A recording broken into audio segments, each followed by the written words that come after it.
Hey guys, hope everything's going well. You guys know that drill. Smash that like button, subscribe if you haven't, and comment down below. Follow me on Instagram at AIH_sports. Also, follow me on my finance channel at AIH Finance. Also, if you have any questions or if you want me to cover any topics, leave them down below. I may consider doing a video on one of those topics, as I have in the past. Okay, so here's a video, and some of the people may not like this, but I'm not here to appease anyone. And the topic is regarding the sports card cartel. Okay. And what do I mean about the cartel?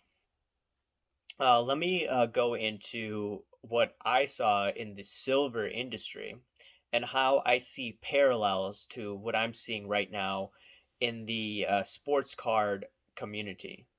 And it's regarding the dealers and the, you could say, establishment, whatever you want to call them. Okay, so gold and silver had this run up in 2010, 2011. You saw a lot of people come in on YouTube. And slowly after that, you had a decrease in the price of gold. You had a lot of people that were frustrated, but still they kept at it. And what I saw firsthand, and I didn't notice this at first, Don, who I brought in a few times, he explained this to me a few times, and I didn't get it until a few years after, I think 2013, 2014. Regardless, you had all of this hanky panky behavior going on by the dealers. They used to promote people who had the most ridiculous stories out there. And yes, there are conspiracy theories that may be true, but they were trying to apply every crank conspiracy theory out there to try to motivate people to buy silver from them and gold from them.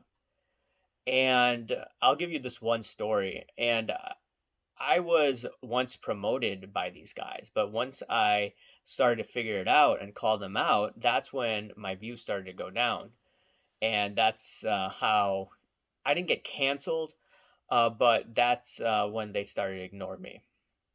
Regardless, what happened was there was stories you saw over and over again, and they used to bring this crackpot guys saying that the Comex, which is an exchange where they trade gold and silver, it's owned by the CME now. And regardless, they said that the Comex is going to default in about 4 days. You got to buy your silver. And then you saw these stories over and over again. Don used to do videos on this all the time, and then I did too. That you saw all these dealers running with these stories. Comex is going to default. Buy your silver before the Comex defaults. Well, if I were a dealer and I knew the Comex would default, first of all, I would probably hoard that silver and gold and then sell it after it defaulted if I truly believed it happened.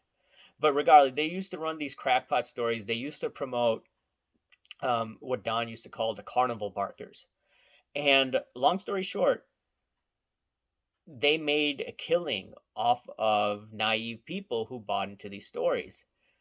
And they only promoted individuals who ran with it. Once you stop running with it, they wouldn't cover you at all. And I see the same, not same behavior with the sports card cartel. The sports card cartel is a little more sophisticated. They seem to have a little more higher emotional intelligence than some of these silver and gold guys. Some of those guys were flat out nuts. And yeah, you could say that some of these guys in the sports card community are nuts, but not as the silver and gold guys. Some of the comments you see were just outright crazy. But regardless, and they used to get into all of these crackpot theories. Some of them could be true, but a lot of it wasn't. So now you have conferences. There's one conference going on in Vegas in the next month. And I noticed that some of the guys they're bringing on the pumpers. They're bringing on influencers that have no idea what they're talking about. And these guys are not good for the average Joe. I mean, I call it out here on this channel. And I noticed that some of the topics they're covering, they're talking about the bull market in sports cards. They're talking about all these rosy things, but I was looking at all these speakers. Yes, there are qualified individuals. Some of them are on YouTube. Don't get me wrong about that. But where are the contrary voices? The sports card cartel is not working in your best interest, or they're not doing things in your best interest. And you know why?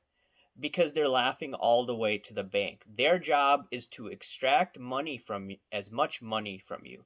Look at the sponsors. Yes, we deal with the sponsors, but ultimately, do you think the sponsors would want maybe someone who thought like me? I'm not saying that I'm qualified to speak there. I'm just saying that someone who's older has been through the 1994 not debacle, but the downturn, who may be cautious, would they bring somebody like me or bring more people with what's a bearish tone in collectibles, specifically sports cards? Would they do that? No, because their job is to make as much money from you. And the thing is, they have an expert panel, and some of these experts haven't even been in this hobby for quite some time. How are they experts? One of them is the self appointed shoe flipper. Now, this self appointed shoe flipper, he may be doing great things for the hobby in the coming years, but how is he an expert? Because he wrote a paper? Does he know anything about monetary policy and how it relates to collectibles? No, he does not. So the reality is, these the cartel is not bringing on qualified individuals to give you a balanced opinion, in my perspective. And some of these experts haven't gotten anything right, or have been more wrong than right. So ask yourself this: why would this conference, if they acted in your best interest, why would they bring on the pumpers? Why would they bring on guys they call experts who aren't experts, who could be labeled as amateurs, and who probably would need more experience in this hobby? And once again, I'm not saying I'm qualified to be there to speak. I'm not qualified to be there. But maybe someone who's older, like I said, and has had the experience could speak. Would they bring someone like that? I doubt it. Now, once again, there are some qualified individuals there, but I don't think they're bringing on people to give a balanced opinion, and they won't do that because their job is to extract as much money as possible. In the short term, that's a good thing. In the long term, it's not a good thing. And that's the race to the bottom. And I'm going to be doing a topic on the race to the bottom in the coming days or weeks ahead. Anyways, guys, let me know what you think. Smash that like button, subscribe if you haven't, comment down below, guys. Thanks. Bye.